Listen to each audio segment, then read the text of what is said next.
16 ఏళ్ళ వయసులో ఫాస్ట్ ఉంటుంది వాళ్ళ వయసు, ఆలోచించే శక్తి కూడా కలుగు వేరేలా ఉంటుంది. మెచ్యూరి మైండ్ కాదు, వాళ్ళని ఇబ్బంది పెట్టే రైట్స్ మనకు లేవు. పేరెంట్తో టార్చర్ చెప్పి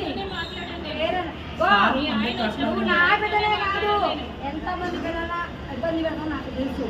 ఆస్య నా ఫ్రెండు, లక్ష్మి నా ఫ్రెండు, పిల్లలు ఉన్నారు. డబ్బుల విషయంలో నువ్వు ఎంత బాధ పెడతావో నాకు తెలుసు. నా బిడ్డకి ఏమైనా నువ్వు ఎంప్లాయ్ అయితే నీ మేనేజ్మెంట్ అనాలనుకోండి తప్ప తీసుకుపోయారు. 22,000 కొన్ని ఇచ్చి పంపించాను లాస్ట్ ఇయర్. అవును నేచర్లో నీకు స్కూల్లో ఉన్న బట్టికే నీకు రెస్పాన్స్ నేచర్. మా ఆయనకి నీ బాబు మొత్తం నాశనం. నా బిడ్డ పోయి నా కొడుకు పోయి నీ స్కూల్ ముందే సూసైడ్ చేసుకున్నాను. నా బిడ్డకి భూలోకంలో లేనప్పుడు నేను ఉండను. ఏ స్కూల్ ముందే చచ్చిపోతా. నేను చచ్చిపోవడం అనుకోవద్దు, ఈ స్కూల్ ముందే అనుకుంటా చచ్చిపోతా. స్కూల్ మీద ఎందుకు తెలుసా? ఆ పిల్లల్ని ఎంత చదువుతాను అందరికి తెలుసు. ఇక్కడ ఉన్న కూడా తెలుసు.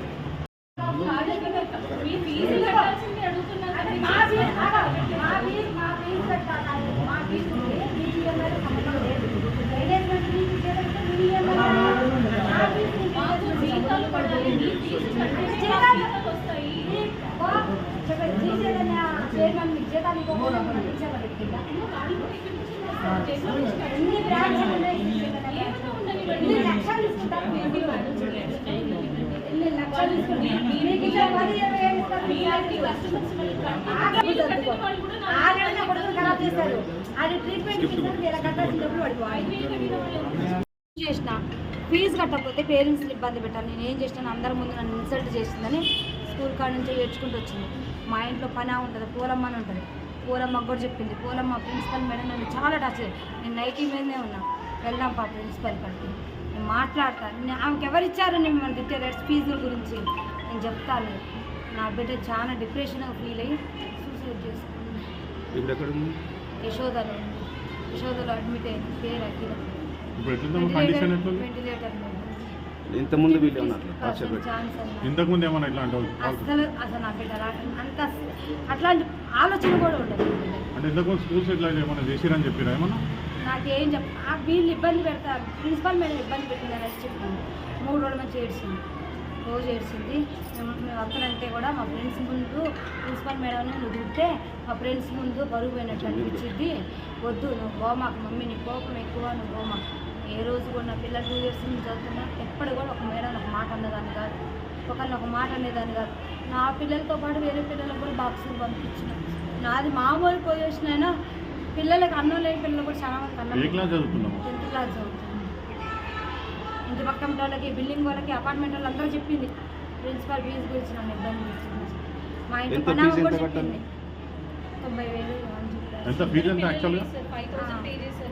90,000 ఇవ్వ కట్టాలన్నారు. లాస్ట్ ఇయర్ కొంచెం పెండింగ్ ఉంది. మొత్తం కలిసి మనకు 22,000 ఇచ్చిన. అయితే ఇంగ్లీష్లో తక్కువ మార్కులు వచ్చినాయని లాస్ట్ 1 month 2 months క్రితం బాబుని టార్చర్ చేశాను. బాబు డిప్రెషన్లోకి వెళ్ళిపోయింది. వీళ్ళ వల్ల బాబుకి ఇప్పుడు దగ్గర 1 lakh వరకు ట్రీట్మెంట్ అయింది. నా దగ్గర అన్ని రిపోర్ట్స్ ఉన్నాయి, అన్ని ఫైల్స్ ఉన్నాయి. నేను బంజారా హిల్స్ సైకాలజిస్ట్ ఆశా హాస్పిటల్లో చూపిస్తున్నా, డాక్టర్ చైతన్య దగ్గర చూపిస్తున్నాను. ఓన్లీ బాబుకి 35 40 వచ్చిన ఇంగ్లీష్ మార్కులని ప్రిజర్వ్ చేశారు. బాబు సేమ్ 10th క్లాస్. అయితే వేరే కట్టాల్సిన ఫీజు బాబు ట్రీట్మెంట్ వాడినా. ఆల్రెడీ బాగా సార్ కూడా చెప్పిన బాబుకి అబ్నార్మల్ ఉంది, బాబు కండిషన్ ట్రీట్మెంట్ నడుస్తుంది, బాబుకి ఎంత బాగాలేదు కానీ ఆ డబ్బులు అట్లా యూజ్ చేస్తున్నా. లోన్ పెట్టిన, లోన్ రాగానే ఒకేసారి ఎట్ ఏ టైం నేను ఎంత ఫీజు ఉంటే అంత క్లియర్ చేస్తాను కూడా మా సార్ చెప్పింది. బాబు కూడా బాగాలేదు. బాబు కూడా మన మధ్యసింకం పోయింది. స్కూల్ వల్ల టార్చర్. పిల్లల్ని ఏం ఫెయిల్ అయితే మనం రాసుకోకూడదు.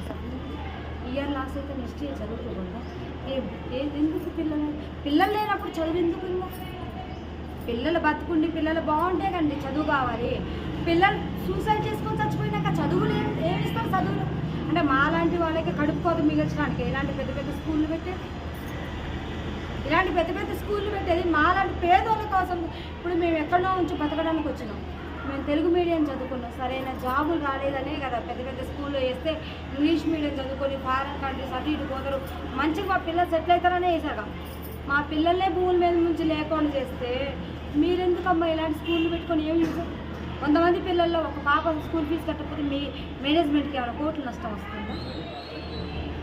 కరోనాలో పేరెంట్స్ చచ్చిపోతున్నారు కదా, దత్తా తీసుకొని చదివించిన స్కూల్స్ లేవా?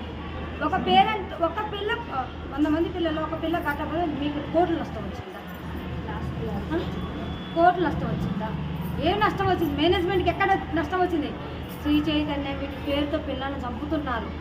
ఇంకో నాలాంటి తల్లిదండ్రులు మాత్రం ఇలాంటి స్కూళ్ళల్లో ఏమాకండి పిల్లగాళ్ళు. ఇలాంటి స్కూళ్ళల్లో వేసి మీ పిల్లగాళ్ళని చంపుకోరు. వీళ్ళు ఎంత టార్చర్ పెడతారో తెలుసు. రైటింగ్ తప్పితే చదువుకోలేదు. రైటింగ్ రైటింగ్ రైటింగ్ రైటింగ్ ఏం రాస్తారు పిల్లలు? చదవాలి. రైటింగ్ అంటే నువ్వు పేరాలనే రాస్తారు. పేరాలు చదువుకోకుండా పేరాలు రాస్తే వస్తుంది, పాస్ అయిపోతారు.